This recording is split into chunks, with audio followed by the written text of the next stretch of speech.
Welcome to the OxfordCitizen.com. Jon Rawl with Errol Castens, and we'll kind of preview a little bit of what we're working on this week for the Friday edition of the Oxford Citizen. Great coverage last week again, Errol, with everything that you do. I want to start off this week with a story that actually got a lot of national attention a few months ago, and that was the Tupelo-based, I believe, Elvis impersonator who got arrested for the ricin incident. What's going on with that story? Well, Melanie Addington, who is an Oxford-based filmmaker and an entrepreneur in several different other ways, will be, she's making a film. Okay. And they're going to have a fundraiser here shortly to help finance that. And the subject of the film will actually be performing. Okay. And the name of this is, I believe, I Didn't Do It? I Didn't Do It. Okay. So it's a hunk of a good film. He didn't either, and I didn't either. Yeah. So we'll be looking forward to reading your story there. And I know Melanie, I believe, at film festivals around the country here recently, kind of promoting that. So we'll talk to an Oxford resident, Melanie Addington, about that coming up in this week's Oxford Citizen. One thing we had in our paper last week that was a little sneak peek of something you're working on this week was Steve Insweiler's illustration of the parking woes that we see in Oxford and what's going on with that. You're going to have a follow-up, a real story about that this week in the paper. Yes. Tell us a little bit more about that subject. It's been an ongoing effort on the part of the city leaders to figure out how to keep some parking spaces open, and at the same time not be unwelcoming to visitors. So they've put in a few new regulations. The city has ended its contract with what used to be standard parking, and now they have a new department that is running the downtown parking management. So we'll be following up on some of the new developments there. And in your opinion, is there one scenario that might outweigh another one at this point? Well, we're going to have meters put in this summer. Really? Okay.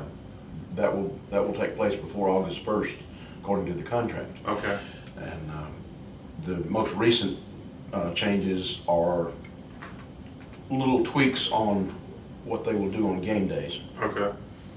Something that happened on Sunday, I know you have covered the religious beat for many years for the Daily Journal.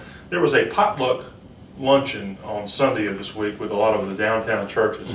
What was that all about? It started years ago with St. Peter's and Second Baptist intentionally working together because, as has been said many times, 11 o'clock Sunday morning is one of the most segregated hours in America. So what happened this week is an extension of their efforts.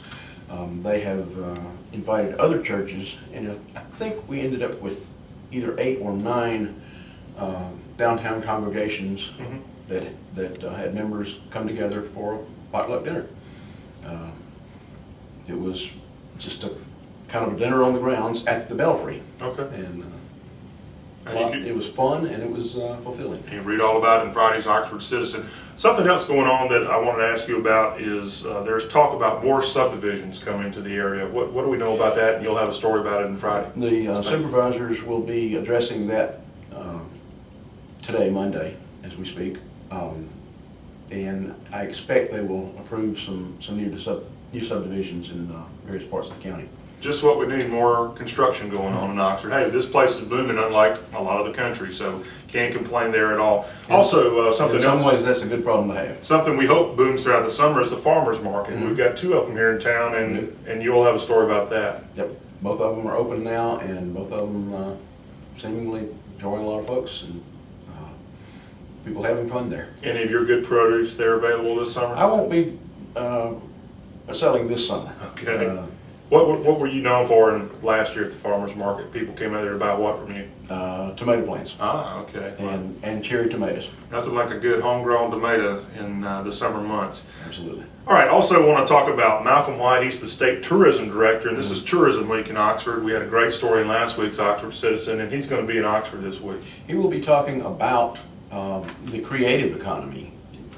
Some people will know him as the Mall in Howland Malls in Jackson.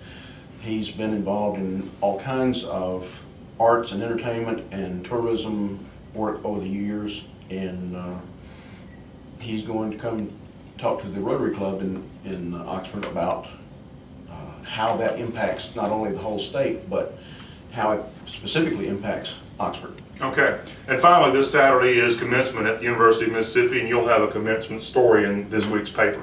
Some of the logistics, some of the preparations that go into it, and even some